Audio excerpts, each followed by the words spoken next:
कहानी है एक ऐसे व्यक्ति की जो एक साधारण परिवार से उठे और भारत का इतिहास रच दिया। एक नेता जो राजनीति को सिर्फ सत्ता का खेल नहीं, देश की सेवा का माध्यम मानते थे। ये कहानी है भारत के अटल बिहारी वाजपेयी की। 25 दिसंबर 1924 ग्वालियर के एक छोटे से गांव बटेश्वर में अटल जी का जन्म हुआ।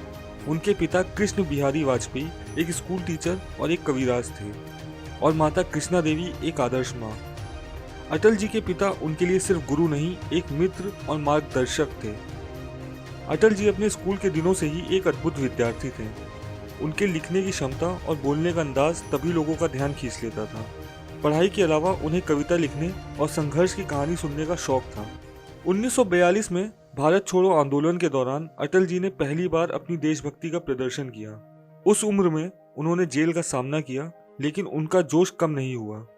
अटल जी का राजनीतिक सफर राष्ट्रीय स्वयंसेवक संघ से शुरू हुआ। आरएसएस में उन्होंने एक स्वयंसेवक के रूप में काम किया और देशभक्ति के मूल्यों को और गहराई से समझा। वहीं से उनका आदर्श बना राष्ट्र प्रथम हमेशा प्रथम। 1951 में भारतीय जनसंघ का गठन हुआ और अटल बिहारी वाजपेयी उसका हिस्सा बने। जनसंघ के प्रमुख शिखरों में से एक अटल जी का नाम जल्दी ही लोगों की जुबान पर छा गया। 1957 के लोकसभा चुनाव में अटल जी बलरामपुर से चुनाव जीतकर संसद पहुंचे। उन्होंने अपने प्रथम भाषण में ही लोकसभा को अपने विचार और प्रगति के सपना दिखाए। पंडित नेहरू ने तभी कहा था, ये लड़का एक दिन प्रधानमंत्री बनेगा। अटल जी के भाषण एक अलग ही जादू रचते थे। उनकी बोली में एक साफ सफाई थी, एक कविता थी और एक जज्बा था जो हर सुनने वालों को प्रभावित करता था। उन्होंने कहा था, राजनीति में आदर्श होना चाहिए, व्यक्ति नहीं। सत्य और साहस का संगम हो, तभी एक नए भारत का निर्माण होगा। कवि अटल की बात करें तो उनकी कविताओं में देशभक्ति और इंसानियत की एक अद्भुत मिसाल थी। उन्होंने अपने दर्द, सपनों और समाज को अपने शब्दों में बांधा। 1996 में अटल जी पहली बार प्रधानमंत्री बने, लेकिन सिर्फ 13 दिन के लिए। तब एनडीए के पास पूरा बहुमत नहीं था, लेकिन वो 13 दिन अटल जी की वैल्यूज और उनका संकल्प दिखाने के लिए काफी थे। 1998 में एक बार फिर एनडीए ने मेजॉरिटी जीती और अटल बिहारी वाजपेयी ने भारत के 10वें प्रधानमंत्री के रूप में शपथ ली। 1998 का पोखरण परीक्षण अटल जी के टेन्योर का सबसे बड़ा माइलस्टोन था। दुनिया के संकट के बीच उन्होंने भारत को एक न्यूक्लियर पावर बनाने का निर्णय लिया। अमेरिका और अन्य देशों के संकट के बाद भी उन्होंने कहा, भारत की सुरक्षा हमारी पहली जिम्मेदारी है। कारगिल का युद्ध 1999 में अटल जी के समय में ही हुआ। उन्होंने युद्ध के दौरान शांति और समाधान के लिए कार्यवाही की, लेकिन साथ ही भारत की सीमा और सम्मान का समर्थन किया। उन्होंने कहा, युद्ध तब होता है जब सब समाधान खत्म हो जाए और हम भारत की सीमा और इज्जत को खत्म नहीं होने देंगे।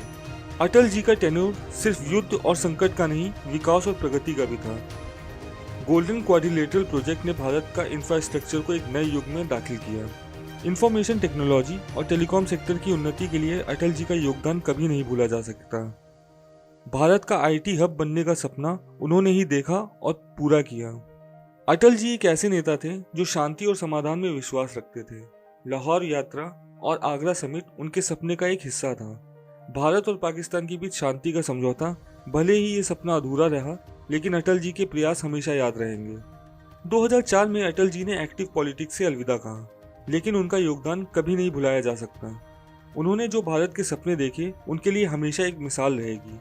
उनका स्वभाव, उनकी सोच और उनका व्यक्तित्व आज भी हर भारतीय को प्रेरणा देता है। 16 अगस्त 2018 भारत ने अपने अटल नेता को खो दिया। पूरे देश ने एक साथ कहा, एक युग समाप्त हुआ। उनकी अंतिम यात्रा में हर आंख नम थी, लेकिन हर दिल में एक गर्व था कि भारत को अटल बिहारी वाजपेयी जैसा नेता मिला। अटल बिहारी वाजपेयी एक नाम नहीं, एक युग थे, एक सोच जो हमेशा भारत के लिए अमर रहेगी। अटल बिहारी वाजपेयी, भारत के अटल युग पुरुष। तो दोस्तों, अगर ये वीडियो आपको पसंद आया हो तो प्लीज़ इसे लाइक, शेयर और सब्सक्राइब करना ना भूलें। और भी दिलचस्प बायोग्राफीज़ के लिए हमें सब्सक्राइब करना ना भूलें। नमस्कार।